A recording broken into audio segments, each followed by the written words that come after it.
It's modding, but on steroids. Mark Long on the future of Web3 gaming. Shrapnel, a blockchain-infused first-person shooter game, is expected to be released in 2025. Its creator gives a preview to Jeff Wilser ahead of his appearance at Consensus 2024. Web3 games have a shaky track record. It's easy to see the appeal. There are literally billions of people playing games, and most of them do it for free. They spend countless hours, and often their own cash, to create content that grows the ecosystem, and they get nothing while the gaming companies get everything. Web3 games, in theory, give power and equity to the players. Or, that was the pitch in the last bull cycle, when Web3 games like Axie Infinity seemed to create new economies and even lift players from poverty. Then prices tumbled, games crumbled. Can Web3 games make a comeback? Mark Long is a speaker at Consensus 2024 in Austin, Texas, May 29-31. Now at least one thing is different. Top-tier gaming talent has entered the Web3 space, focused on creating games that are actually a blast to play, not just a means to grind out crypto. It's very important that it's a great game, period, whether for Web2 or Web3, says Mark Long, CEO of Shrapnel, the blockchain-infused and moddable first-person shooter game, which is expected to be released in 2025. Modding refers to the ability of gamers to modify aspects of the game experience. Long knows about building great games. He's the former head of xCloud, a game streaming service at Microsoft, the former head of publishing at HBO Interactive, and he's produced over 32 games in his 26-year career. And now he's bringing that savvy to Web3. Long opens up about the extra challenges in creating a Web3 game. The wrong tweak to a database can cost players millions, what gamers can expect from Shrapnel modding on steroids, and why he views Consensus as the most scholarly crypto conference. Interview has been condensed and lightly edited for clarity. What's the vision of Shrapnel? What are you trying to pull off? Mark Long. So, I love triple shooters. I just love all shooters. I play all of them all the time. But what I love more is actually modding shooters. And I mean, going all the way back to Doom 2 and Quake and Half-Life. You're speaking my language. I still remember the keyboard shortcut to pull up the shotgun in Doom. Yes, so even though I was making games in the studio during the day, at night I would come home and mod those type of games. And if I got 11 people to play my map, I'd be thrilled. Right, which is ridiculous because I'm making games for millions of players. But this is something very personal. I get a personal joy from modding a game that I really like. So fast forward to the Roblox, Minecraft, Fortnite era. Kids start off making their own content in Minecraft, and they age into Roblox, and so they become more proficient. And with Fortnite, 50% of the engagement is made by other players, which is stunning. But when you turn 18 to 35 years old, there's nothing for you to age into. And I don't think young players are going to stop wanting to make their own games. And our theory is if you gave them the same professional level of tools that we have, they'd actually make some pretty cool shit. So, that's what Shrapnel is. It's an extraction first-person shooter based on Web3.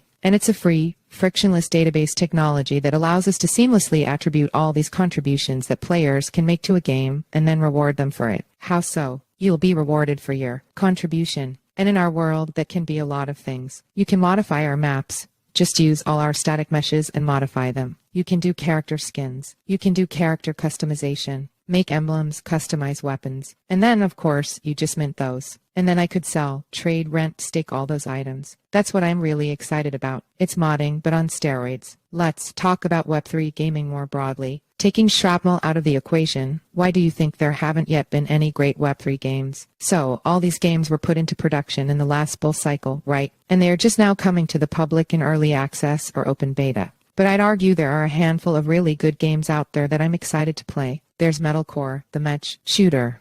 There's Wildcard, the card battler game by the husband and wife team that did Words with Friends. I like Dead Drop. I like Off the Grid, which is art direction by Neil Blomkamp. I fucking love Neil Blomkamp. So the short version is there are a handful of games that actually are going to be really good and break through. And then of course there's Shrapnel. Fair enough. There are some good games, but those seem to be the outliers. I think part of your lament for the earlier Web3 games is because of two reasons. A lot of the teams are not game development teams, they're crypto development teams, right? And two, it's production values. They haven't had the money to put into the game to make it really great. What's extra challenging about building a Web3 game compared to a traditional video game? What are the additional wrinkles caused by decentralization? Great question. I want to start by saying that it's very important that it's a great game, period, whether for Web2 or Web3. It's easy to lose track of that. But to answer your question, one simple thing comes to mind. Think about working on a database in a game. Think about, for example, all the items I can collect. For my character, my gear, my helmet, my weapon, all that stuff. You have a pretty complex database, and it has to provide for all this attribution.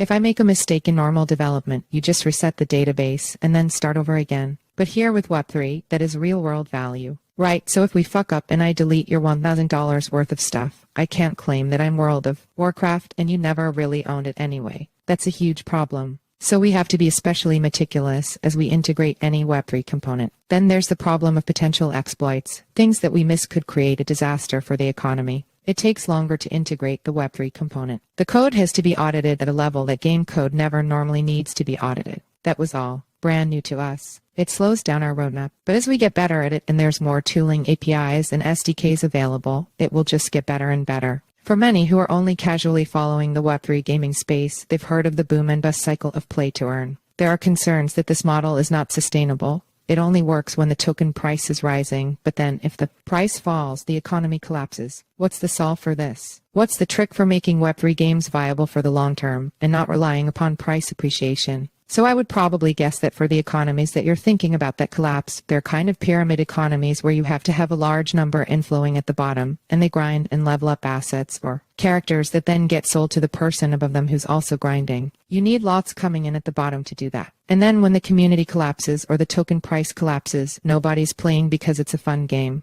They're there to make money off it, so they abandon it.